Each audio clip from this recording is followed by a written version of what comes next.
Les 10 commandements sont des principes éternels de l'Évangile qui sont nécessaires à notre exaltation. Le Seigneur les a révélés à Moïse dans les temps anciens et les a répétés en totalité ou en partie dans d'autres livres d'Écriture.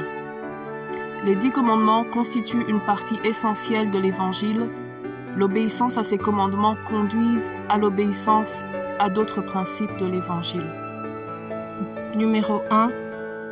Tu n'auras pas d'autre Dieu devant moi. Nous devons faire tout, l'œil fixé uniquement sur la gloire de Dieu. Nous devons aimer et servir le Seigneur de tout notre cœur, de tout notre pouvoir, de tout notre esprit et de toute notre force. Deutéronome 6, verset 5. Numéro 2. Tu ne feras pas des objets taillés pour les adorer. Dans ce commandement, le Seigneur condamne le culte des idoles. L'idolâtrie peut prendre de nombreuses formes. Certaines personnes ne se prosternent pas devant des images taillées ou des statues, mais elles remplacent le Dieu vivant par d'autres idoles, par exemple l'argent, les biens matériels, des idées ou le prestige. Dans leur vie, leur trésor est leur Dieu, un Dieu qui périra avec elles. Numéro 3. Tu n'utiliseras pas le nom de ton Dieu en vain. Dans Matthieu 5, versets 33 à 34, il est écrit « Il a été dit aux anciens, tu ne parjureras pas. Eh bien, moi je vous dis de ne pas jurer du tout. » Le deuxième commandement prescrit de respecter le nom du Seigneur. Il relève comme le premier commandement de la vertu de la religion et règle plus particulièrement notre usage de la parole dans les choses saintes. Il proscrit le faux serment et parjure celui qui, sous serment, fait une promesse qu'il n'a pas l'intention de tenir. Numéro 4. Tu travailleras 6 jours et te reposeras le 7e jour. L'Écriture fait à ce propos mémoire de la création. Le sabbat a été fait pour l'homme et non l'homme pour le sabbat. Le jour du sabbat, le Christ s'autorise de faire du bien plutôt que de faire du mal, de sauver une vie plutôt que de la tuer. Numéro 5. Honore ton père et ta mère.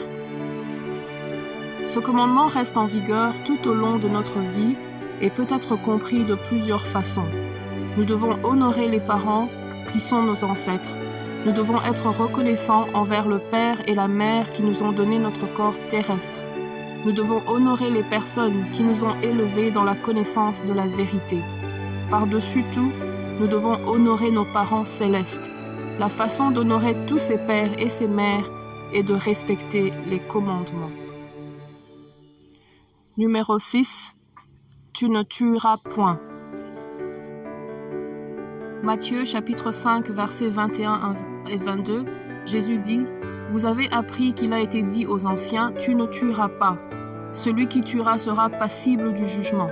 Et moi je vous dis que quiconque se met en colère contre son frère sera passible du jugement. » La vie humaine est sacrée, parce que dès son origine, elle comporte l'action créatrice de Dieu et demeure pour toujours une relation spéciale avec le Créateur, son unique fin. Dieu seul est maître de la vie, de son commencement et à son terme. Personne, en aucune circonstance, ne peut revendiquer pour soi le droit de détruire directement un être humain innocent. Numéro 7. Tu ne commettras point d'adultère. Dans une révélation moderne, le Seigneur a non seulement condamné l'adultère, mais il a ajouté « Tu ne feras rien de semblable ». La fornication, l'homosexualité et d'autres péchés sexuels constituent des infractions au 7e commandement. Numéro 8. Tu ne voleras point. Commandement défend de prendre ou de retenir le bien du prochain injustement et de faire du tort au prochain en ses biens de quelque manière que ce soit. Il prescrit la justice et la charité dans la gestion des biens terrestres et des fruits du travail des hommes. Il demande en vue du bien commun le respect de la destination universelle des biens et du droit de propriété privée. Numéro 9. Tu ne porteras de faux témoignages contre ton prochain.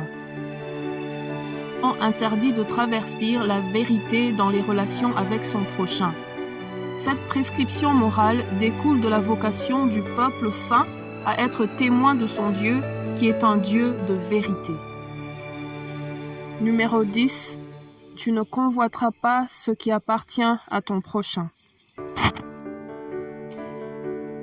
Tu ne convoiteras point.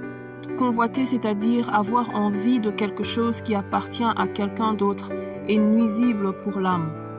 Cela peut ronger notre esprit et nous rendre constamment insatisfaits et mécontents. La convoitise conduit souvent à d'autres péchés et à l'endettement.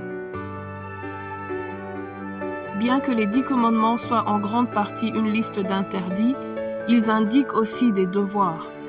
Le Sauveur a résumé les 10 commandements en 2 principes: l'amour pour le Seigneur et l'amour pour son prochain. Tu aimeras le Seigneur ton Dieu de tout ton cœur, de toute ton âme et de toute ta pensée. C'est le premier et le plus grand commandement. Et voici le second, qui lui est semblable. Tu aimeras ton prochain comme toi-même. Matthieu 22, versets 37 à 39.